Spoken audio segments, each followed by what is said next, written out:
धन्ना जी करके भगवान के भक्त थे, छोटे से थे। घर में संत आए, संत शालिग्राम भगवान की सेवा करते थे। अब धन्ना जी बैठ करके देखते थे और देखते ही बड़े खुश होते थे। कभी दही से स्नान, दूध से स्नान, पंचामृत से स्नान, जल से स्नान, फिर इत्र आदि लगा के, तिलक लगा के उनकी आरती पूजा, तुलसी अर्पण, ये सब देख करके धन्ना जी को बड़ा आनंद आता था। अब भले ही खेल के रूप में सही, धन्ना जी को बड़ा मन लगता था उसमें। कुछ दिन बाद संत जाने लगे तो धन्ना जी रोने लगे, बोले कि आप तो चले जाओ लेकिन अपने ठाकुर जी मुझको दे जाओ, उनकी सेवा मैं करूंगा।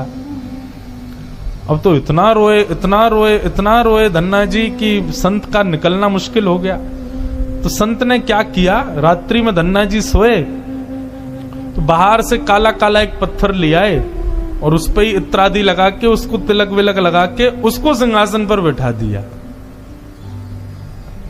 और अपने ठाकुर जी को नीचे बैठा दिया। धन्ना जी सुबह बोले, संत जी आप मत जाओ, छोटे बालक। संत बोले, अच्छा देखो, अंदर आओ मंदिर में। मंदिर में गए तो बोले, देखो वो तो सिंहासन पर ठाकुर जी बैठे और नीचे हमारे ठाकुर जी बैठे, बताओ तुमको कौन से चाहिए। धन्ना जी बोले, मैं तो सिंहासन वाले लूंगा, बड़े वाले ठाकुर जी मेरे। बोले ठीक है, तो उनकी सेवा करो, अब हमको जाने दो। अपने शालिग्राम जी को लेकर के संत चले गए।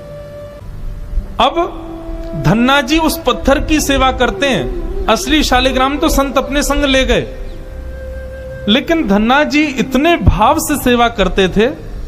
महाराज लाल तिलक लगाने के लिए माँ ने रोली नहीं दिलाई तो ईंट ले आए, ईंट को घिस करके उसी से लाल लाल रोली बना दी, वही लगाते। भोग धराने के लिए फल तोड़ लाते। मतलब सेवा की व्यवस्था नहीं होती थी तो धन्ना जी कैसे ना कैसे करके करते थे। छोटे से बालक हैं, खेल खेल में सेवा करते थे। बीच में संत किसी और के घर में आए तो धन्ना जी वहां जाके अपनी सब सेवा बताते, मैं ऐसे ऐसे करता हूं। संत बोले, भोग नहीं लगाते अपने ठाकुर जी का। बोले भोग, बोले तुमको भूख लगती है। बोले हाँ, ऐसे ठाकुर जी को भी भोग लगाना चाहिए ना। छोटे बालक को ऐसे ही समझा दिया। अब तो धन्ना जी ने माँ से आज बढ़िया खिचड़ी बनवाई, कड़ी बनवाई, रोटी सब्जी बनवाई और भोग लगा के ले गए ठाकुर जी के पास। संत ने बताया था पर्दा करके भोग लगाना। पर्दा लगा दिया, भोग ठाकुर जी के सामने धर दिया। धन्ना जी बार बार पर्दे में से देखें, खा ही नहीं रहे, ठंडा हो जाएगा भोग। ठाकुर जी खा लो जल्दी से, देखो बढ़िया गरम गरम कड़ी लाया हूं और खिचड़ी बनाई, मैया ने घी डाला उस पर, पालो प्रेम से। बहुत देर हो गई, ठाकुर जी नहीं पाए तो धन्ना जी वहीं लेट गए। बोले आप नहीं पाओगे तो मैं भी नहीं पाऊंगा, मैं भी भूखा ही रहूंगा फिर। अब इतना सहज सरल प्रेम धन्ना जी का, भूखे प्यासे धन्ना जी पड़े हैं नीचे, छोटा सा बालक है, ठाकुर जी से देखा नहीं गया। इतने में ही महाराज लेट गए धन्ना जी, उनको चटकारों की आवाज आने लगी। चटकारे, जैसे कोई आदमी को ज्यादा स्वाद आए तो अपनी उंगलियां चाटता है ना, तो जब चट चट आवाज आती है चाटने पर, ऐसे चटकारों की आवाज आई। धन्ना जी बोले, ये चटकारे कहां से आ रहे हैं। जैसे ही पीछे देखा पर्दा खोल करके तो नन्हे से बाल गोपाल प्रकट हो गए हैं और धन्ना जी के सुंदर प्रसाद को स्वीकार कर रहे, पा रहे हैं। असली शालिग्राम नहीं थे धन्ना जी के, पत्थर की सेवा करते थे, लेकिन भाव और विश्वास इतना ठाकुर जी के प्रति, ठाकुर जी प्रकट हो गए। अब धन्ना जी थोड़े बड़े हो गए तो घर की गैयाएं चराने जाते थे और अपने ठाकुर जी को जेब में धर के ले जाते थे।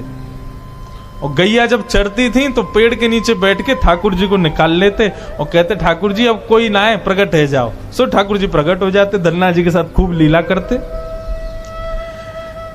एक दिन ठाकुर जी ने धन्ना जी से कहा, आज गाय चराने नहीं जाओगे। बोले आज हमारी बुआ जी आई हैं, घर में बहुत सारे मेहमान आए, आज हम नहीं जाएंगे। तो ठाकुर जी बोले, एक काम कर, गैयान को गांव से बाहर ले जा और मुंह को भी बाहर पधराया, तेरी जगह आज गैया मैं चराया आऊंगा। तो यही होने लगा। अब थोड़ी दूर तक धन्ना जी जाते, उसके बाद ठाकुर जी को बाहर निकालते और ठाकुर जी प्रकट हो जाते, गैया चराने ठाकुर जी जाते। आज 11-12 साल हो गए, वो संत आए जिनके शालिग्राम जी की सेवा थी। संत जैसे आए, धन्ना जी ने प्रणाम किया, जय हो मेरे गुरुदेव, गुरु जी के चरणों में प्रणाम, गुरु जी आपने ऐसे ठाकुर जी प्रदान किए, मेरा तो जीवन उत्सव हो गया। अच्छा कहां है तुम्हारे ठाकुर जी, सेवा पूजा कैसी चल रही, अभी तक कर ही रहे हो? उनको लगी पत्थर है, बचपन में की होगी, अब तो बड़ा हो गया। कहां है तुम्हारे ठाकुर जी? बोले ठाकुर जी अभी नहीं है, ठाकुर जी तो गैया चराने गए। संत बोले मतलब?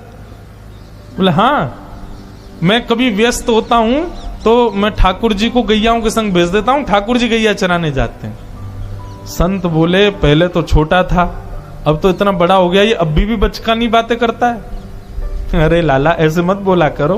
वो नहीं नहीं, सच में ठाकुर जी गैया चराने गए। आपको विश्वास नहीं? शाम को चलो मेरे संग। गुरु जी को लेकर के वन में गया तो वन में गैयाएं चर रही थी। बोले कहां है तेरे ठाकुर जी? अरे देखो वो दोहरी गैया के पीछे पीछे हाँक रहे हैं, वाकू पीछे पीछे चल रहे हैं वाक्य, देखो ठाकुर जी दिख तो रहे। गुरु जी बोले हमको नहीं दिख रहे। धन्ना जी दौड़ के ठाकुर जी के पास गए, बोले मेरे गुरु जी आए हैं, उनको दिख जाओ। भगवान बोले उनको नहीं दिखेंगे हम बस तुमको ही दिखेंगे, तुम्हारे सखा हैं, तुमको दिखेंगे, सबको थोड़ी दिखेंगे।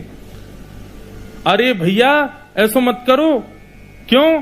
बोले आपको और मोको एक दूसरे से मिलवावे वाले तो गुरुजी हैं। गुरुजी यदि मुझको नहीं देके जाते आपको, तो आप मुझे कैसे मिलते? मेरे गुरुदेव हैं, इन्होंने ही तो मुझको दिया था आपको। ठाकुर जी रीझ गए, पुनः पुनः धन की भक्ति, ऐसा भाव। इतने में ही नील माधव नीलमणि ठाकुर जी प्रकट हो गए, और जैसे ही प्रकट हुए दूर खड़े गुरुदेव के एक एक रोम बिलखने लगा, रोने लगे, और धन्ना के चरणों में प्रणाम किया। बोले हम सच्चे शालिग्राम से प्रकट नहीं कर पाए, तूने सामान्य पत्थर से प्रकट कर दिया ठाकुर जी को। हम अष्टयाम सेवा से प्रकट नहीं कर पाए, और तूने सामान्य पत्थर घिस घिस के तिलक लगा के प्रकट कर दिया ठाकुर जी को। हम 56 भोग पधरा करके ठाकुर जी को प्रकट नहीं कर पाए, तू बेसर की रोटी खवा के ठाकुर जी को चटकारे दिलवाता है। हम यहां ठाकुर जी से प्रार्थना करते हैं, कभी त्रिभंग लली से सीधे लली भी बन जाओ, नेक पूरे दिन यूं ही खड़े रहो, दर्द है जाते हो, हाथ में नेक हाथ सीधे कर लो। तू ठाकुर जी से गैया चरवा रहा है अपनी। धन्य है धन्ना तेरी भक्ति को।